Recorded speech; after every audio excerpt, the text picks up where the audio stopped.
Assalamualaikum warahmatullahi wabarakatuh. Apa kabar Anda, pemirsa Garuda TV? Senang sekali hari ini saya Eli hadir kembali menyapa Anda tentunya untuk program Rembuk Surabaya. Surabayaku, Surabayamu, Surabaya kita semua.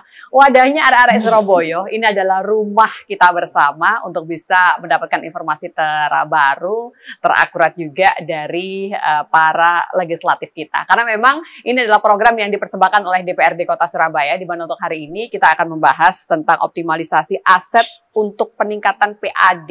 Jadi memang PAD ini seperti nafas begitu ya untuk bisa jalannya sebuah program daerah ini tentunya butuh juga yang namanya mengoptimalkan adanya peningkatan PAD tadi. Dan tamu kita di hari ini, beliau yang merupakan anggota Komisi B DPRD Kota Surabaya, ada Ibu Eni Minarsi. Apa kabar? Assalamualaikum, Bu Eni. Waalaikumsalam. Senang saya punya sahabat baru, ibu baru juga, begitu ya. Selamat datang di program talk show kita untuk Garuda TV Jawa Timur, begitu ya.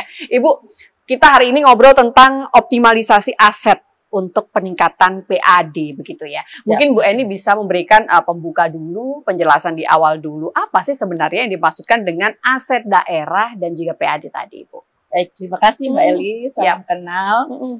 Jadi memang ini pas gitu ya dengan job desk-nya Komisi B yang memang itu, Bu? Tujuannya adalah mendorong perekonomian, pendapatan pemerintah kota. Baik. Yang pastinya untuk pertumbuhan perekonomian ataupun pembangunan yang ada di Surabaya. Baik. Nah, terkait tentang PAD ataupun aset daerah ini memang kan sangat berkaitan gitu ya. Aset daerah ini adalah aset-aset yang dimiliki oleh pemerintah kota, bisa berupa tanah, bangunan, gedung, alat-alat dan lain sebagainya. Sedangkan PAD, pendapatan asli daerah ini adalah potensi-potensi yang bisa digali dari wilayah Surabaya, dari kota Surabaya itu sendiri. Oke, yang masuk dalam kategori aset itu berarti yang seperti apa, Bu Eni? Ya seperti lahan kayak kemarin yang sedang mulai diaktifkan itu kayak high-tech mall, kemudian lahan-lahan lahan-lahan pemerintahan yang barusan diambil alih oleh pemerintah kota seperti di Jalan Bung Tomo nomor 5 seperti itu. Jadi itu adalah aset-aset yang dimiliki oleh daerah. Banyak sih yang dimiliki oleh kota Surabaya. Sementara PAD-nya itu bagaimana cara mengelola aset daerah ini menjadi maksimal dan optimal seperti itu. Oke. Berarti kalau untuk kota Surabaya sendiri ketika ditanya, kita sudah cukup optimal nggak sebenarnya untuk bisa mengelola aset yang kita miliki tadi, Bu Eni? Iya, jadi memang beragam ya, Bu Eli. Atau Bu Eni panggilnya. Belum stabil Ibu kersonya gimana? Karena memang dua-duanya fakta. Dibilang ibu juga ibu begitu kan. Monggo Bu Eni. Bu Eli aja ya. Siap. Ya, jadi Bu Eli memang sangat beragam gitu ya. Baik. Tentang kondisi indikator dari beberapa aset yang ada di kota Surabaya. Ada juga memang aset-aset daerah yang sudah optimal untuk misalkan gedung perkantoran, kemudian layanan publik, kemudian untuk sentra wisata, seperti itu. Tetapi memang ada juga aset-aset daerah yang masih perlu ini untuk dikembangkan lebih seperti optimal. Apa itu? Seperti yang mana, Bu Eni? Kalau mungkin Bu Eni pernah berkunjung, melihat secara langsung begitu ya beberapa aset yang dimiliki oleh kota Surabaya yang itu dirasa masih kurang cukup optimal untuk pengelolaannya. Iya, jadi memang contoh ya beberapa aset yang mangkrak yang barusan tadi saya sampaikan. Ya, high-tech mall itu sempat mangkrak begitu ya. Betul. Yang sekarang ini sudah mulai ditumbuhkan kembali, diaktifasi untuk pengembangan UMKM ataupun sentra-sentra ekonomi kreatif seperti itu. Salah satu contoh sih, masih banyak yang lain sih Bu Eli. Oke, baik. Apa penilaian Bu Eni ketika melihat secara langsung yang menjadikan beberapa aset tadi itu masih belum bisa termanfaatkan secara optimal, Bu Eni? Pendapat Ibu bagaimana? Ya, jadi rata-rata itu karena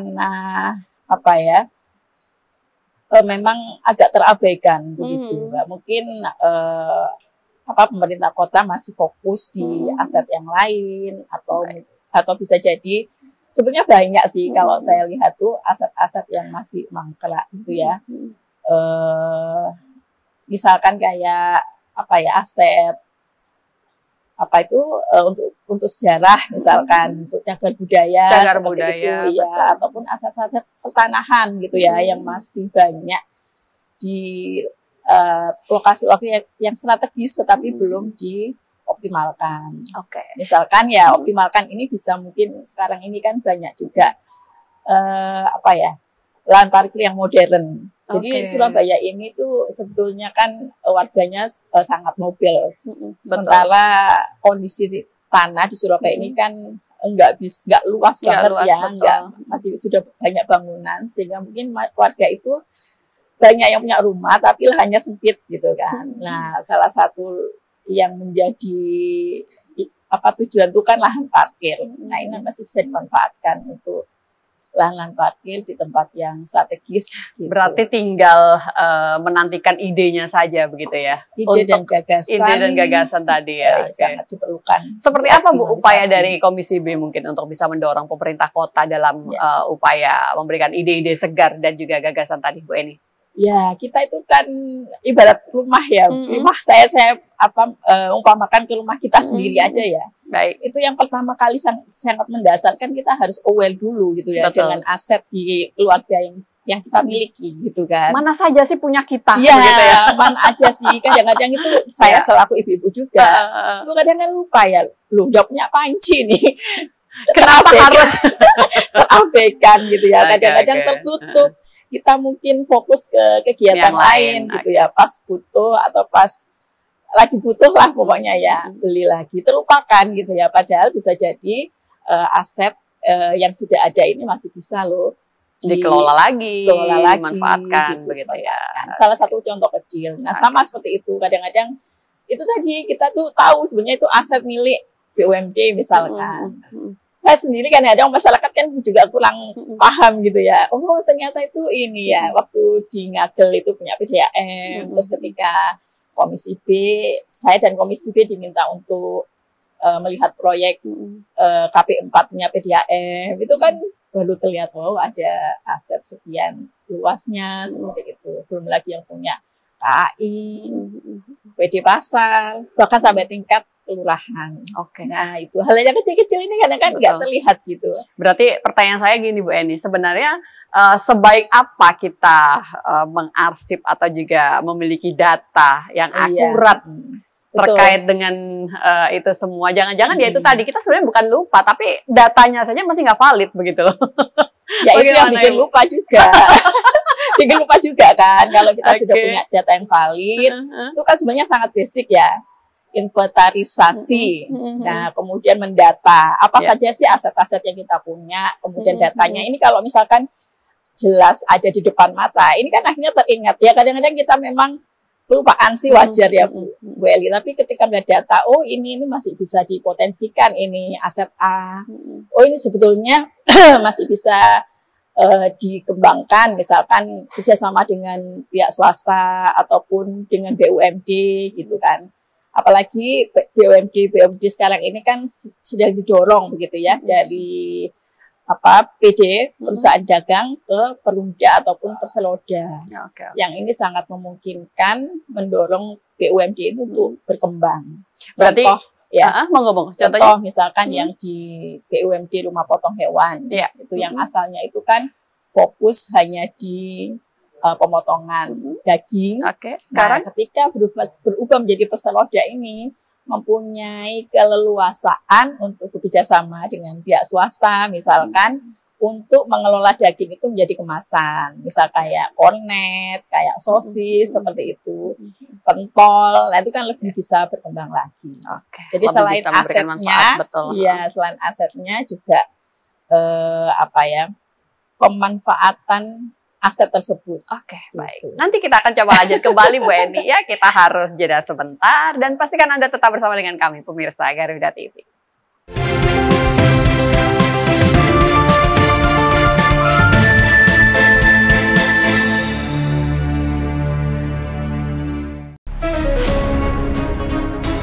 Ketika bangsa kita menghadapi tantangan besar, hanya persatuan yang menjadi kunci utama.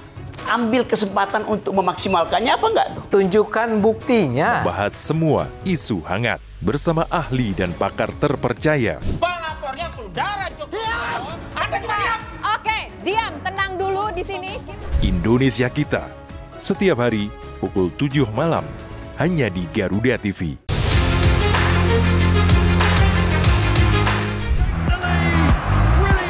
Update terbaru dari dunia olahraga terkini dari nasional dan internasional.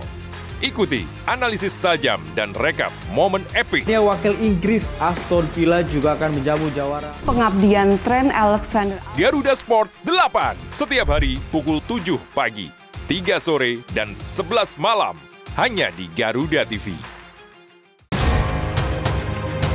Demi beberapa ekor kucing, seolah anak rela menembus banjir yang penuh resiko.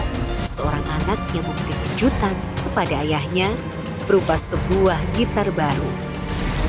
Saksikan kisah penuh makna di Orang Baik setiap hari pukul 5 pagi dan setengah 2 siang. Hanya di Garuda TV.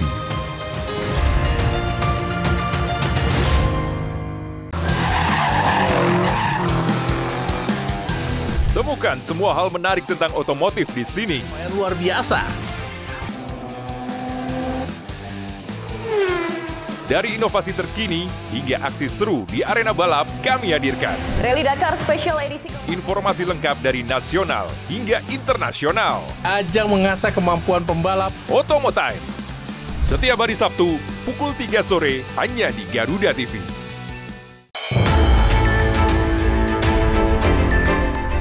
Yang pertama dan paling hangat, informasi yang menemani Anda memulai ragam aktivitas. Tidak hanya banyak kebudayaan Betawi yang disajikan. Polisi menyita sepeda motor. Atau patroli cyber menemukan.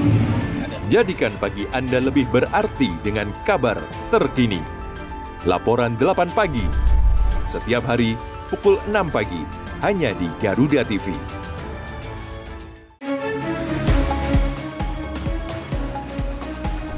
Rangkaian informasi terkini dan mendalam, mengupas peran strategi dan peran penting para pengambil kebijakan. Di seluruh kabupaten, di seluruh Indonesia kita monitor satu-satu. Menghadirkan fakta, bukan wacana. Aturan kemungkinan Dalam Kabinet Merah Putih. Setiap hari pukul 5 sore, hanya di Garuda TV.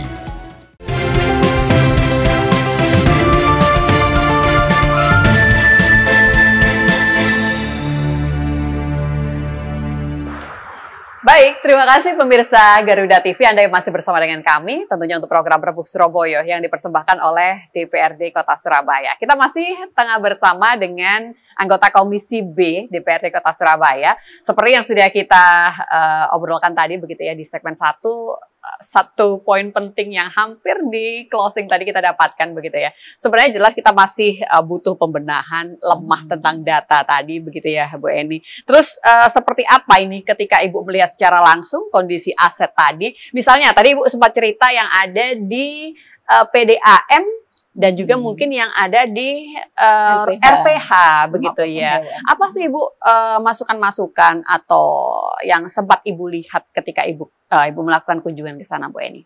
Iya, jadi contoh rumah potong hewan ini ya, baik, yang sedang bertumbuh ini menuju ke Perseroda ini. Ya. Kemarin yang sempat kita tinjau itu adalah rumah potong unggas seperti itu. Ya. Jadi sebelumnya tadi itu rumah potong hewan, di dalamnya ada sapi, kambing, babi seperti itu. Ya. Nah kemudian yang ke depan yang barusan ini akhirnya kan menambahkan rumah potong unggas ya kayak bebek seperti itu ya dan lain sebagainya. Nah salah satunya kita meninjau gitu ya karena LPH ini kan termasuk mempunyai tujuan untuk menahan menguatkan ketahanan pangan ya di Surabaya dengan daging ataupun olahan yang berkualitas, yang higienis. Nah seperti itu. Nah, saya mendorong dari Komisi B mendorong untuk ini lebih bisa, memang betul nggak sudah sesuaikan. Tadi kan pengawasan ya. Seperti jadi, apa? Ada salah satu tugas dari Dewan itu kan pengawasan. Nah, mengawasi apakah betul nanti sesuai dengan tujuan ataupun visi yang harapkan untuk memproduksi gitu ya, memproduksi makanan yang sehat. Dari segi fasilitas dan sebagainya, ini cukupkah di sana, Bu? Nah, itu kemarin sempat kita tinjau. Ya memang sudah berjalan sih yang rumah potong unggas itu bulan Mei kemarin ya. Tapi kemudian masih ada beberapa pembenahan gitu, seperti yang kita lihat tuh sirkulasi kayak gitu ya. Kemudian saluran air, kemudian juga alat-alat sih. Jadi mungkin bisa lebih ini lagi gitu. Butuh pembenahan yang ada di sana. Bu, sebenarnya kan harusnya kalau bicara soal RPH mungkin ya salah satunya ini bisa menjawab kebutuhan masyarakat begitu ya Bu ya. Akan itu tadi daging atau bahkan sekarang sudah berbicara soal unggas juga begitu kan. Dan pengolahannya. Dan pengolahannya itu seperti apa Bu? Menjawab kebutuhan masyarakat Kota Surabaya saja akan kebutuhan daging itu tadi. Jadi tidak hanya sampai sampai pemotongan, tetapi ada tahapan-tahapan sampai kemudian packaging. Memproduksi tadi ya. Tidak hanya dia memproduksi, mengemas, kemudian sampai kepada masyarakat itu dengan kualitas yang bagus dan harga terjangkau dan bersaing dengan kemasan-kemasan olahan daging yang sudah ada. Itu dia, benar-benar. Terus kalau untuk PDAM Bu, tadi juga sempat Ibu cerita berkunjung juga begitu ya? Iya, apa yang Ibu itu sekarang sedang proyek KP Kalangpilang tahap 4, yang 1, 2, 3 juga ada di lahan Kalangpilang gitu ya, yang memang fungsinya itu untuk menguatkan kembali, lebih menguatkan lagi saluran air ini.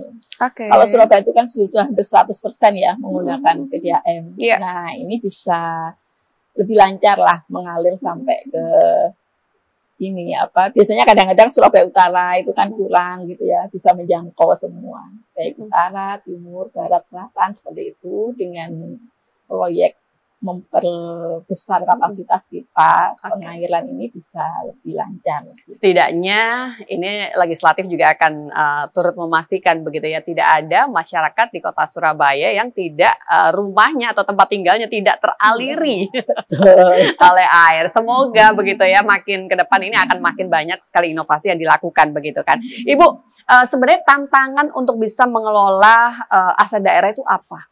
Kalau dari Komisi B, mungkin ada beberapa poin penting yang bisa disampaikan. Ya, jadi memang dari segi pengawasan tadi ya, yang dilakukan oleh Komisi B agar apa yang sudah direncanakan itu, ini khusus di BUMD ya. Iya, boleh. Jadi bisa sesuai dengan apa yang sudah disepakati gitu. Kemudian penganggaran kan sudah dianggarkan ini dari APBD untuk pengembangan BUMD seperti itu. Nah kemudian apa tadi ya? Beberapa poin lain mungkin? Nah beberapa poin lain itu selain pengawasan, Ibu tadi menyebutkan harus membuat regulasi seperti itu. Baik. Regulasi kita masih kurang cukup mendorong dan juga melindungi kah sebenarnya Bu? Seperti apa kalau untuk dari segi regulasi? Yang regulasi yang barusan kita bahas itu memang ini sih dari peralihan dari perusahaan dagang ke perseroda atau perseroda.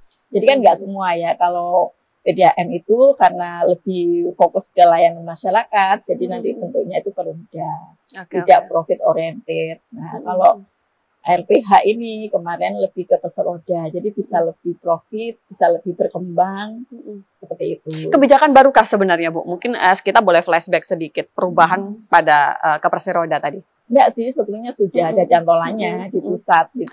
Iya, termasuk yang lainnya sudah berubah. Ini yang barusan tadi saya bahas dulu, kita bahas di Komisi B, itu yang KBS yang terakhir gitu ya untuk perubahannya. Yang lainnya sudah. Jadi yang perseroda itu KBS perumda juga kayak PDAM. Nah, seperti itu karena tanahnya konservatif seperti itu. Juga layanan masyarakat ya, sehingga tidak terlalu yang profit oriented gitu. Yang ini yang profit oriented itu yang LPH sama BPR-SAU seperti itu. Ibu, sebenarnya berarti tantangan terberatnya itu apa? Ketika kita melihat BUMD sebenarnya dari tahun ke tahun itu apa? Boleh dong masyarakat menilai progresnya itu masih dirasa kurang cukup optimal. PR terbesarnya berarti apa dong Bu? Ini tentunya butuh kajian lebih lanjut begitu ya Bu ya. Oke, baik. Nanti kita akan coba lanjut kembali Bu Eni. Kita harus jeda sebentar dan pastikan Anda tetap bersama dengan kami.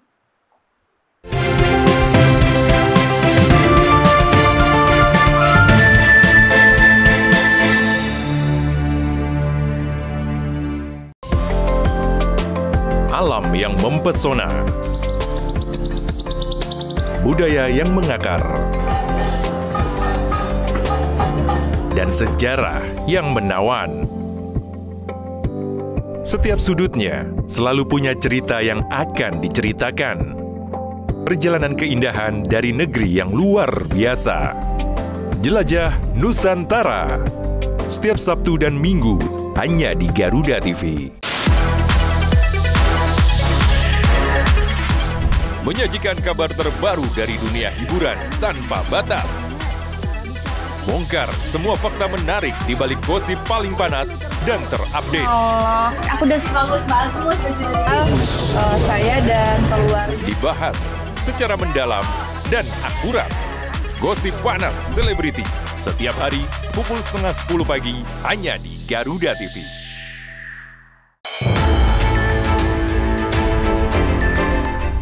Berbagai peristiwa penting terjadi sepanjang hari. Kami sudah meminta kepada dinas bina. Berita faktual dan mendalam yang menjadi sorotan, kami rangkum untuk menutup aktivitas Anda. Untuk penghormatan, Dirjen Danantara Indonesia dipandang sebagai langkah. Saksikan laporan 8 malam. Setiap hari pukul 10 malam. Hanya di Garuda TV. Dinamika ekonomi terkini menyajikan analisa strategis. Semua tak lagi abstrak. Kami rangkum dalam Laporan 8 Ekonomi.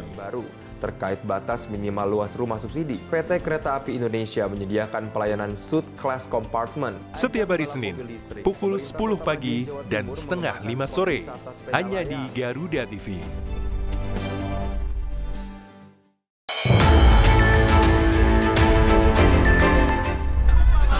Update kasus jam isu terhangat langsung dari lapangan. Koperasi milik desa. Nah, kami mengusulkan kepada Menteri Desa bahwa ketahanan pangan merupakan program khusus dari Pak Prabowo. Faktual, padat dan akurat. Ikuti setiap perkembangan di Laporan 8 petang. Setiap hari pukul 6 sore. Live di Garuda TV.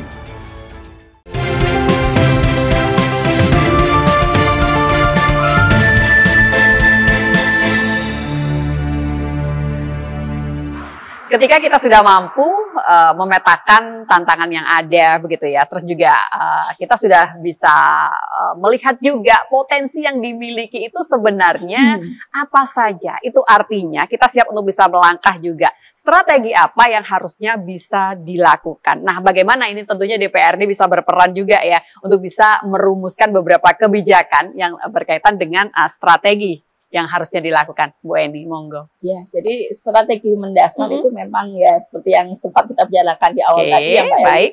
Yang pertama basic ini memang harus inventarisasi dulu dan data, gitu ya. Sehingga dengan data tersebut kita baru bisa ini memilah-milah, gitu kan, mana yang kondisinya sudah optimal, mana yang belum, mana yang masih harus dioptimalkan, seperti itu.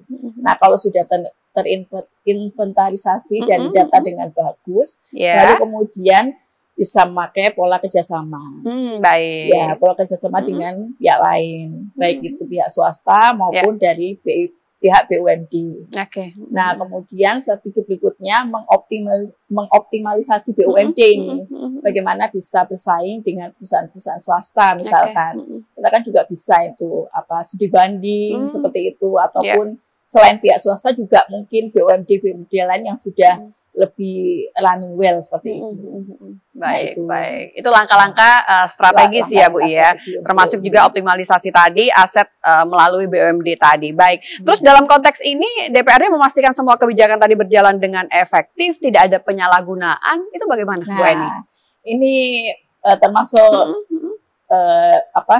peran kita di bidang pengawasan. Bagaimana ini yang sering kita lakukan di dinas terkait. Ini dinas perekonomian itu kan di bawahnya bermitra ya dengan Komisi B. Nah, BUMD ini kan di bawahnya dinas perekonomian. Nah, kita sering memberikan melakukan pembahasan, diskusi dengan dinas PD terkait, termasuk BUMD yang ada di bawahnya ini untuk bagaimana sih agar senantiasa ada progres gitu yang terukur seperti itu. Kemudian kita lakukan peninjauan di lapangan, apakah sudah sesuai proyek-proyek yang diberikan itu dengan yang sudah dianggarkan, yang sudah ditetapkan seperti itu. Oke, baik. Jadi harus melakukan kontrol secara langsung juga begitu ya, Bu ya.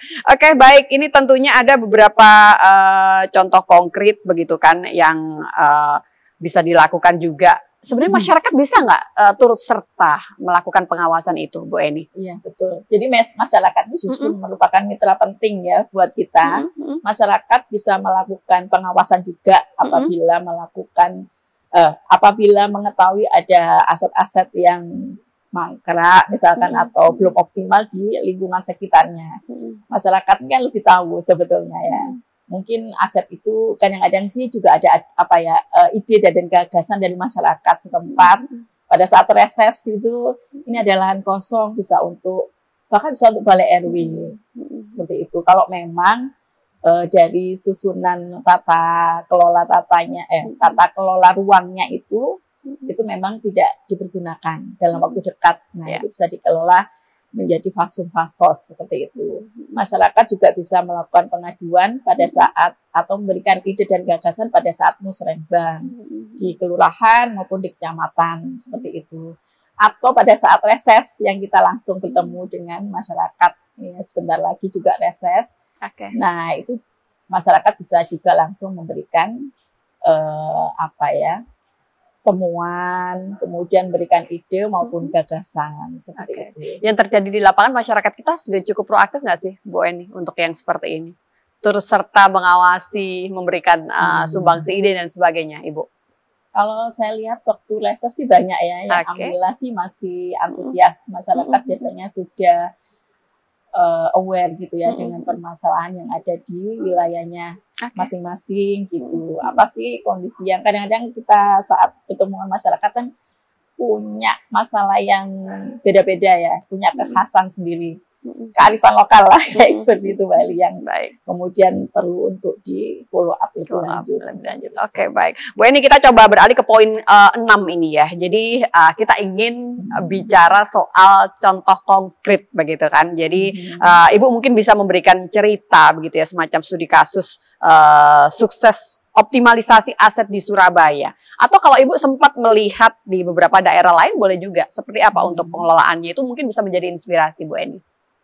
Kalau yang paling kecil ya, mungkin di wilayah saya sendiri itu ya penggunaan aset-aset yang ada di sekitar setempat aja gitu ya. Kalau itu aja sudah bisa dimanfaatkan, bisa jadi pilot project gitu untuk yang lain. Misalkan untuk kebutuhan masyarakat, untuk balai RW tadi, kemudian ruang-ruang pertemuan warga, fasum-fasos seperti itu.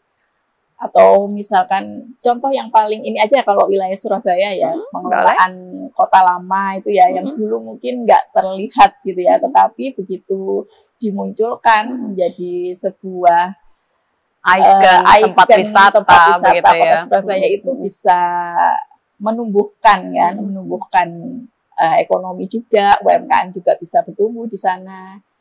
Jadi salah satu itu yang bisa kita lihat gitu ya. Oke, baik. Jadi memang kalau untuk kota Surabaya sekarang ini kita perhatikan ya Bu ya, sudah mulai banyak begitu yang mengupayakan dari segi yaitu kawasan wisata baru di kota Surabaya. Taman mangrove itu termasuk menjadi bagian dari DKPP ya, Dinas mitranya Komisi B. Bagaimana itu? Yang mengelola taman mangrove itu termasuk juga bisa untuk mengoptimalkan aset.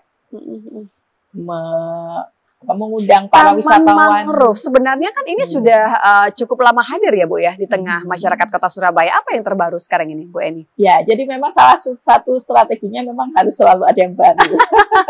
Harus ada event-event. Kemudian bisa inovasinya pokoknya harus selalu dimunculkan begitu ya. Kemarin yang terbaru kita diskusi tentang bagaimana diversifikasi tanaman mangrove itu sendiri gitu.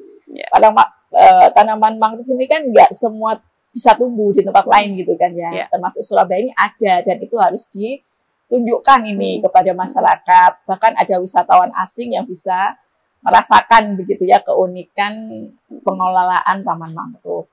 Taman mangrove ini seperti RPH tadi Mbak Eli, jadi bisa untuk menjaga ataupun menjaga ketahanan pangan. Yang sekarang ini kan sedang sangat ini ya dibutuhkan untuk saat ini. Betul.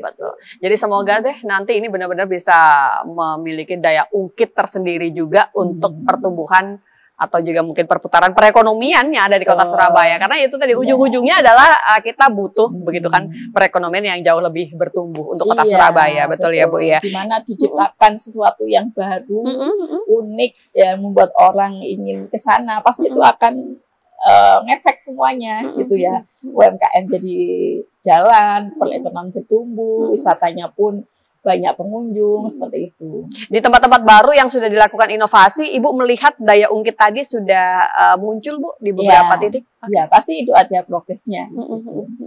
Insya Allah sudah muncul. Walaupun sebenarnya kalau dirasa kalau memang benar-benar diperhatikan loh ya, dari aset yang ada itu pasti akan inline dengan omset.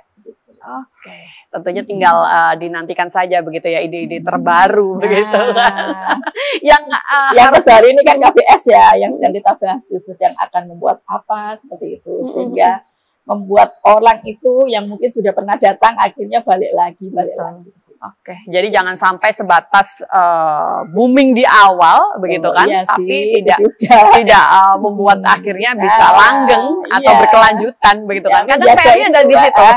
Menjaga ini kan yang agak butuh tantangan ya, menjaga stabilitas ketertarikan, terus peningkatan, nah itu kan controlling sampai kemudian tetap bisa running dengan baik, itu yang memang perlu effort juga sih.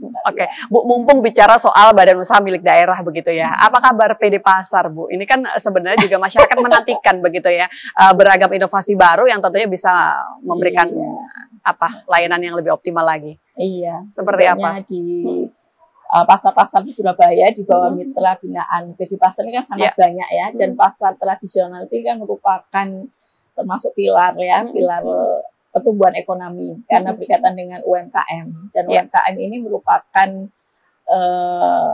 pendukung ya, penyetor yang penjaga stabilitas ekonomi yang baik, justru seperti itu. Nah, menurut saya sih masih perlu dipeningkatkan dari PD Pasar ini untuk penataan pasar tradisional kita.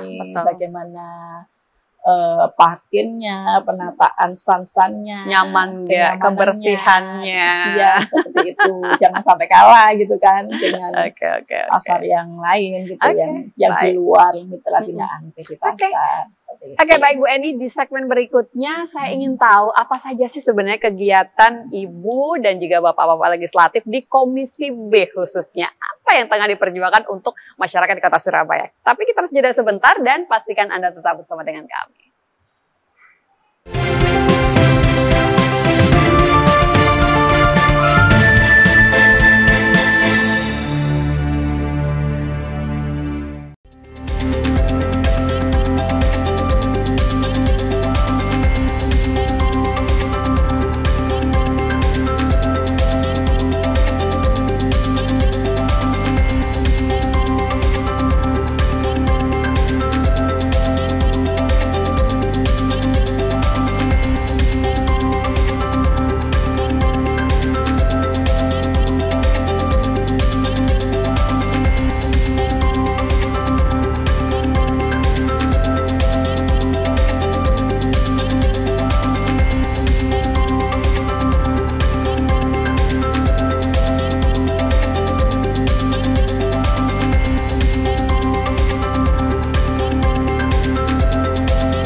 Baik, terima kasih Anda yang masih bersama dengan kami, pemirsa Garuda TV, untuk program yang dipersembahkan oleh DPRD Kota Surabaya. Apalagi kalau bukan Rembuk Surabaya. Dan kita masih bersama dengan tamu kita yang sangat luar biasa di hari ini, dari Komisi B DPRD Kota Surabaya. Ibu Eni kembali, begitu ya. Tadi sepertinya sudah saya infokan di segmen sebelumnya, begitu kan. Kali ini kita ingin mengintip sedikit Ibu. Apa sih kegiatan Bapak dan Ibu Dewan yang ada di Komisi B? Apa yang tengah diperjuangkan untuk masyarakat Kota Surabaya? Yang terbaru ini. Barusan aja tadi ya sebelum saya. Apa yang paling hangat sebelum Ibu duduk di sini? Tadi pembahasan pansus gitu ya, panitia khusus tentang perubahan KPS dari perusahaan dagang menjadi perseroda. Jadi sudah mulai tahap-tahap terakhir. Jadi kita perbarui begitu ya perdanya yang terbaru ketika perseroda itu seperti apa, mulai dari jajaran dewan direksi, pengawasan, dan lain sebagainya. Ini sedang kita rumuskan barusan bersama dinas terkait, ada dinas perekonomian, ada dinas BPKAD, ada bagian hukum. Kita sedang merumuskan. Ada yang alot nggak sih Bu dalam pembahasan hari ini sebelum Ibu duduk bersama dengan Garuda TV? Ya biasanya kalau membahas pasal-pasal itu memang kan harus benar-benar kata-katanya itu licik gitu ya, detail, sehingga nanti ketika digunakan pasal-pasal ini itu nggak berbeda persepsi atau interpretasi begitu. Nah tadi itu ada di situ pasal tentang direksi dan badan pengawas, seperti itu sih. Apa Bu Eni yang terbaru dalam pansus itu tadi yang ingin diusung? Artinya perubahan begitu ya? Perubahan apa yang akan dimunculkan di sana? Jadi sebetulnya sudah ada ini pasal-pasal. Penyempurnaannya apa yang penyempurnaan aja sih, termasuk tadi itu ada yang dihapus, yang misalnya sudah nggak diperlukan, ada yang ditambahkan, dan kita memang tadi mengundang tim pakar juga untuk menyamakan persepsi dan menggali lebih, mengeksplor juga sih, misalkan kalau pasal ini digunakan seperti apa efeknya begitu. Dan tadi Prof juga sudah menjelaskan terkait misalkan satu aja yang mungkin ya saya sampaikan, itu terkait apabila ada kekosongan direksi misalkan, apakah perlu, nah itu kan kata-katanya harus disusun dengan licik. Apakah perlu PLT ataukah cukup diawasi oleh Dewan Pengawas, karena posisi direktur utama dan direksi yang lain itu sebenarnya kan kolektif kolegial, bisa saling mewakili begitu. Itu sih tadi. Kemudian saya izin ke sini. Masih berapa lama ini perjalanan dari pansus ini untuk bisa nantinya diterapkan Bu Eni? Biasanya kalau pansus nanti masih kalau udah selesai kita ke Banmus dulu ya, Badan Musyawarah, kemudian nanti akan difasilitasi oleh gubernur. Lalu setelah mendapatkan fasilitasi gubernur, kemudian disidang paripurnakan. Setelah disidang paripurnakan pun masih dibutuhkan pandangan-pandangan dari komisi yang lain, pandangan dari fraksi, seperti itu. Semoga semuanya berjalan dengan lancar. Ibu, tadi seperti yang sudah kita sepakati bersama begitu ya, sebenarnya masyarakat itu kan juga punya peran penting, peran strategis juga untuk bisa turut mengawasi ya badan usaha milik daerah tadi, atau juga aset-aset yang dimiliki, saran seperti apa yang harus dilakukan. Dan memang Bu Eni tadi sudah menjelaskan juga, semua itu bisa dilakukan sebenarnya ketika reses itu dilakukan, begitu kan. Nah, Ibu terakhir kemarin ketika menyapa masyarakat secara langsung, apa sih yang sempat disampaikan oleh masyarakat Kota Surabaya dari dapil Ibu? Sebetulnya banyak ya, karena memang alhamdulillah masyarakat juga antusias, mungkin memang butuh gitu ya, butuh untuk menyuarakan, butuh untuk mengaspirasikan. Nah itu pas mumpung gitu ya ada agenda reses. Dari beberapa hal memang saya sampaikan dulu ya Mbak Eli, karena saya itu memang Komisi B, jadi mengerucut ke sana gitu, pembahasan-pembahasan yang bisa langsung dijawab gitu ya, karena sangat berkaitan dengan tugas saya sebagai Komisi B. Nah, salah satu yang sering muncul yang bersentuhan dengan masyarakat, kemarin saya temukan itu ya masalah UMKM. Gitu. UMKM kan ada di Dinas Koperasi, di bawah Dinas Perekonomian juga. Nah, seperti itu. Mereka menyampaikan terkait bagaimana support gitu ya, permodalan, support pelatihan, space-space untuk ruang-ruang ekonomi kreatif, seperti itu. Nah, salah satu kemarin yang setelah reses, salah satu yang coba kita fasilitasi itu adalah mengundang para PJ dari UMKM setempat itu untuk ke tempat saya, begitu mempertemukan dengan BPR SAU sebagai BUMD yang juga mempunyai visi kan untuk menaik kelaskan UMKM seperti itu. Sampai dengan hari ini apa sih Bu Eni support yang sudah Ibu lihat? Artinya memang sudah cukupkah perhatian dari pemerintah kota pada teman-teman pelaku UMKM ini, Bu Eni? Iya, sebetulnya sih kalau secara umum sudah ya, cuman memang kalau saya amati itu tinggal di pemerataan aja. Akses permodalan sampun Bu, memudahkankah? Cukup memudahkankah?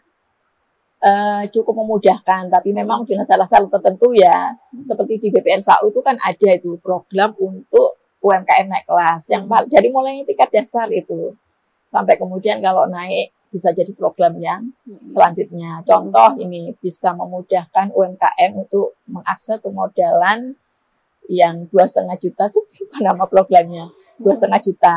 Nanti kalau memang dinilai bagus bisa masuk ke program kumis 5 juta peminjam permodalan seperti itu. Cuman kuotanya cukup banyak atau enggak itu juga kadang menjadi problem ya Bu ya. Problemnya seperti itu, kadang belum merata. Saya sampaikan ke masyarakat juga belum tahu tentang program ini. Sehingga kan saya bantu ini untuk mensosialisasikan ada program ini loh di BUMD BPR SAU. Sejauh ini berarti sosialisasi yang diterima oleh masyarakat masih sejauh apa Bu? Sebatas apa program-program dari pemerintah kita? Belum sama sekali kah? Sebetulnya sudah melalui kecamatan gitu, tapi kadang-kadang itu nggak sampai turun ke kelurahan. Belum semuanya gitu. Akhirnya ya, bisa. Ya mungkin tantangannya yaitu ke pemerataan karena setiap tempat itu kan pasti ada UMKM-nya ya dan butuh sentuhan ataupun support dari pemerintah kota. Gitu. Bu, kalau untuk program pendampingan, jadi semacam pelatihan untuk naik kelas tadi bagi teman-teman UMKM itu seperti apa, Bu Eni? Ya, sebetulnya kita sudah punya kolaborasi juga ada seperti itu. Dinas kerjasama kolaborasi dengan dinas ketenagakerjaan. Nah ada di situ sebelumnya, tinggal akses ataupun informasi aja mungkin yang lebih diperjelas. Tapi saya lihat kalau masyarakat aktif di grup-grup RT itu sebenarnya diinfokan sih, diinfokan juga sebetulnya ada pelatihan ini. Cuman memang yaitu kuotanya terbatas, mungkin bergantian gitu ya. Saya pernah kan, saya kan juga ada usaha ini. Itu salah satu setelah pelatihan itu kemudian waktu itu pelatihan spa gitu ya, misalkan massage. Nah itu ternyata waktu itu tempat saya mendapatkan kunjungan untuk sharing-sharing seperti itu sebenarnya ada. Tinggal mesti yang saya lihat tuh di ini aja sih, di kuota memang ya yang terbatas, terus mungkin lebih merata gitu lah. Tadi sosialisasi. Orang tertentu juga saja, betul, begitu. Biar secara menyeluruh itu bisa turut memanfaatkan tadi ya Bu ya. Oke. Tapi kalau pertumbuhan UMKM sendiri di Kota Surabaya, Bu Eni melihat seperti apa Bu? Kalau sudah cukup menggeliatkah begitu atau bagaimana Ibu? Sebetulnya sih kalau pertumbuhan saya lihat bagus gitu ya, termasuk Surabaya itu kan kota yang mandiri ya, dan akan bertumbuh menjadi kota kedua, kan sudah ya kota kedua kelas dunia malah ya. Semoga. Nah seperti itu, semoga saja gitu ya. Makanya kita semuanya kan harus terlibat gitu di situ, baik DPRD, masyarakat maupun Pemkot begitu ya, untuk mewujudkan bersama itu kan. Seperti yang nggak kalah penting juga sebenarnya mengungkit daya beli masyarakat. Bagaimana UMKM bisa akan bertumbuh dengan baik ketika masyarakatnya berarti juga harus teredukasi. Daya beli itu akan terungkit ketika perekonomian juga baik, Ibu. Semoga seperti itu. Jadi pertumbuhan perekonomiannya juga menjadi hal yang penting untuk bisa masyarakatnya berdaya. Ya kemudian UMKM-nya berdaya juga. Masyarakat bisa beli, daya belinya. UMKM punya daya saing juga seperti itu. Masyarakat daya belinya bagus, tapi kalau daya saing dari teman-teman UMKM belum bagus, juga problem. Nah, untuk seperti itu kan juga perlu pelatihan, perlu scale up seperti itu. Jadi memang harus saling mendukung sih Mbak. Betul, sepakat. Kita nggak mungkin bisa mana dulu nih ketika pertanyaan mana dulu yang harus diperjuangkan, ternyata nggak bisa begitu ya. Jadi semuanya harus benar-benar berjalan bersamaan. Iya, bersamaan, saling support, saling mendukung gitu sih. Pemerintah juga gitu. Bagi Anda yang mungkin belum menyimak obrolan kita dari awal, nanti di segmen terakhir begitu ya, narasumber kita akan memberikan closing statement-nya untuk Anda. Kita jeda sebentar dan pastikan Anda tetap bersama dengan kami.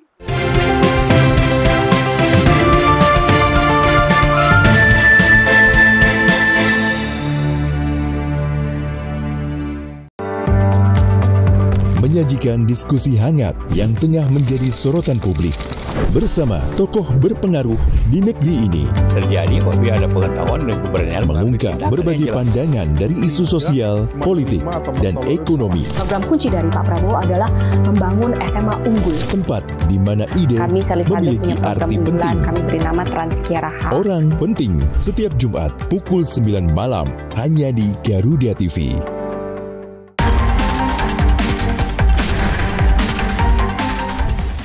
Mengungkap kasus kriminal terkini di seluruh penjuru tanah air.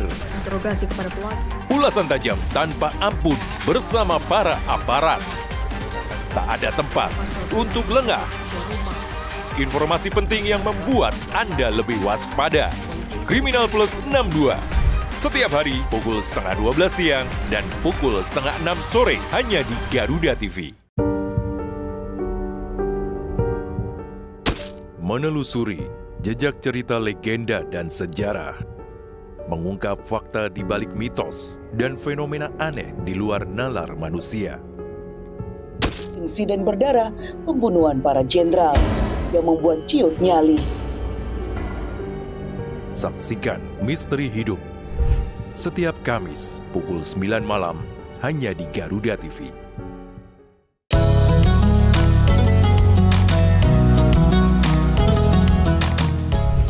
Melalui konsep dakwah santai dan edukatif, mengajak pemirsa memahami ajaran Islam melalui pendekatan ringan dan penuh kehangatan. Dari perspektif Islam untuk mempererat toleransi di Indonesia. Dalam Harmoni Indonesia. Setiap hari Sabtu dan Minggu pukul 7 malam hanya di Garuda TV.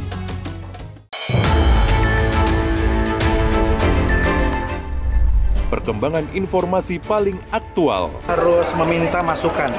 Silakan warga. Peristiwa yang terjadi setiap saat disajikan untuk Anda. Yang memang sudah tidak layak untuk difungsikan. Hadir seluruh komponen dan juga tokoh-tokoh utama. Laporan 8 siang. Setiap hari pukul 12 siang hanya di Garuda TV.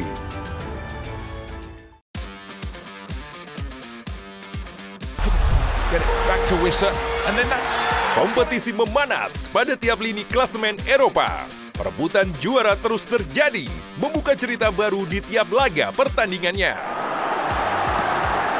Penantian 13 tahun Harry Kane usai sudah. Ikuti selengkapnya dari fakta pertandingan hingga cerita inspiratif para pemain. Kick and Rush. Setiap hari Minggu, pukul 1 siang, hanya di Garuda TV.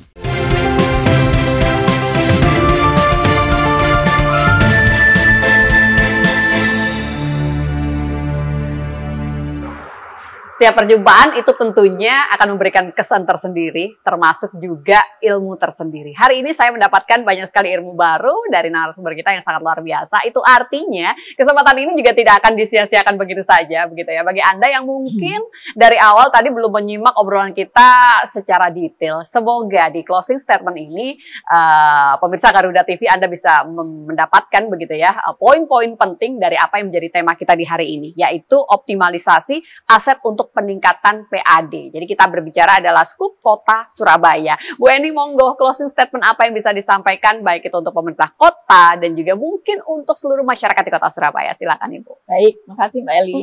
Jadi saya ingin menyampaikan mari kita sama-sama begitu ya, dari mulai pemerintah kota, DPRD, masyarakat ini benar-benar melihat aset daerah ini tidak hanya sekedar berupa barang begitu ya, tetapi bagaimana bisa menjadi investasi masa depan. Bagaimana masyarakat yang juga aktif untuk menjaga, melihat ya, menumbuhkan, mengoptimalisasi aset daerah ini, berpikiran ke depan gitu ya, tidak hanya sekarang tapi untuk anak cucu ke depan, untuk Surabaya lebih hebat lagi seperti itu. Ya, iya, jadi harapan saya dengan semuanya itu aware gitu ya dengan keberadaan aset daerah ini bisa tahu begitu ya. Sebenarnya harapan saya sih mungkin dari pemerintah kota juga bisa memberikan informasi ya, semacam etalase tentang aset-aset mana sih yang bisa gitu ya disinergikan atau dikolaborasikan dengan pihak luar ataupun swasta maupun dengan BUMD atau bahkan masyarakat sekitar gitu. Setelah tahu itu saling bisa melihat gitu lah dan bisa memanfaatkan. Saya lihat tuh karena banyak sih masyarakat Surabaya juga yang belum tahu begitu loh. Ini aset punya siapa, aset ini statusnya apa, ruang terbuka hijau ataukah memang bisa untuk dimanfaatkan untuk usaha seperti itu. Nah, perlu untuk memberikan informasi begitu yang lebih jelas sehingga keduanya ini bisa saling menjemput bola lah untuk sama-sama bisa menjadikan aset daerah ini investasi masa depan. Oke, baik. Untuk Surabaya yang lebih hebat. Insya Allah baik. Ya, Insya Allah bisa. Terima kasih sekali Ibu Eni, anggota Komisi B DPRD Kota Surabaya. Selamat kembali bertugas, begitu kan? Insya Allah kita akan jumpa kembali Ibu dengan topik-topik yang berbeda dan tentunya bisa memberikan manfaat yang sangat luar biasa untuk seluruh masyarakat di Kota Surabaya. Saya Eli, pamit undur diri. Wassalamualaikum warahmatullahi wabarakatuh. Terima kasih, Bu.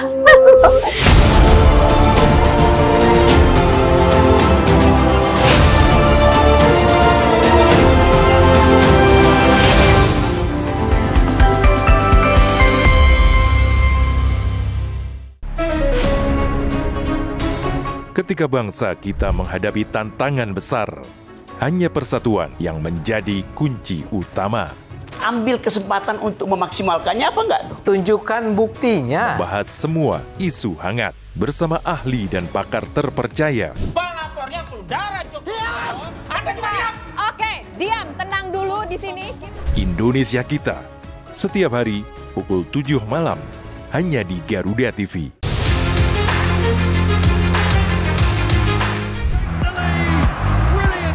Update terbaru dari dunia olahraga terkini dari nasional dan internasional. Ikuti analisis tajam dan rekap momen epik. Wakil Inggris Aston Villa juga akan menjamu jawara. Pengabdian Trent Alexander. Garuda Sport 8, setiap hari pukul 7 pagi, 3 sore, dan 11 malam. Hanya di Garuda TV.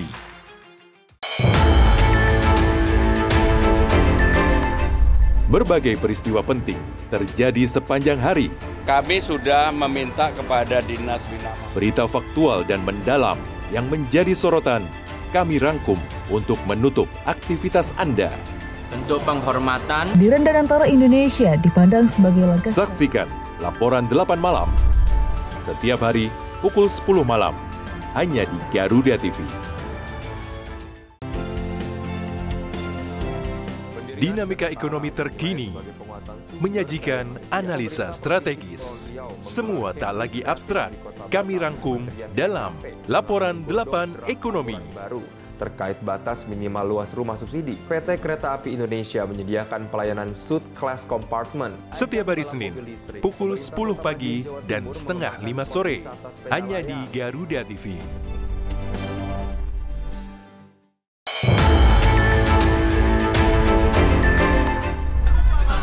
Update kasus jam isu terhangat langsung dari lapangan. Koperasi milik desa. Nah, kami mengusulkan kepada Menteri Desa bahwa ketahanan pangan merupakan program khusus dari Pak Prabowo. Faktual, padat dan akurat. Ikuti setiap perkembangan di Laporan 8 petang. Setiap hari pukul 6 sore. Live di Garuda TV.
mengungkap kasus kriminal terkini di seluruh penjuru tanah air.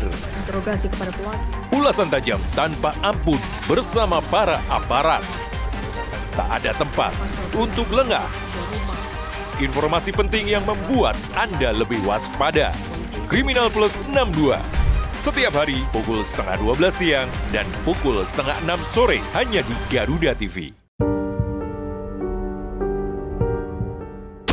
Menelusuri jejak cerita legenda dan sejarah.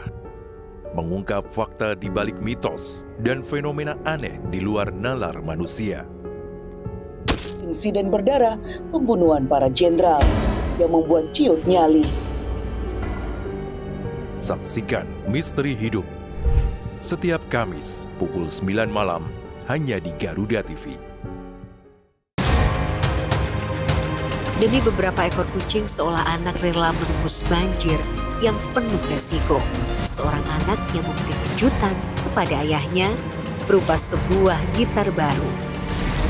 Saksikan kisah penuh makna di Orang Baik setiap hari pukul 5 pagi dan 1:30 siang. Hanya di Garuda TV.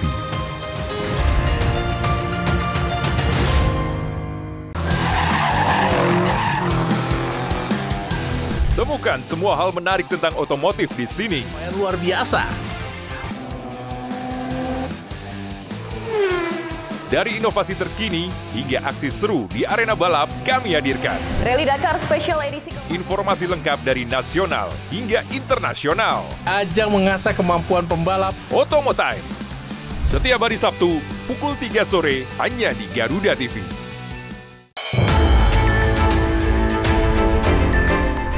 Yang pertama dan paling hangat, informasi yang menemani Anda memulai ragam aktivitas. Tidak hanya banyak kebudayaan Betawi yang disajikan. Polisi menyita sepeda motor. Atau patroli cyber menemukan. Jadikan pagi Anda lebih berarti dengan kabar terkini. Laporan 8 pagi. Setiap hari pukul 6 pagi hanya di Garuda TV.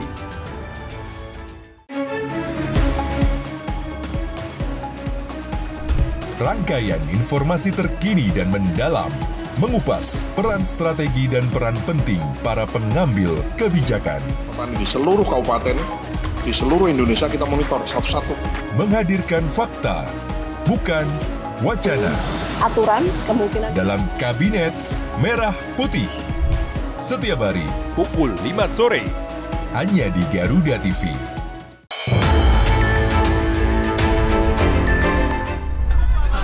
Update kasus jam isu terhangat langsung dari lapangan. Koperasi milik desa. Nah, kami mengusulkan kepada Menteri Desa bahwa ketahanan pangan merupakan program khusus dari Pak Prabowo. Faktual, padat dan akurat. Ikuti setiap perkembangan di laporan 8 petang. Setiap hari pukul 6 sore live di Garuda TV.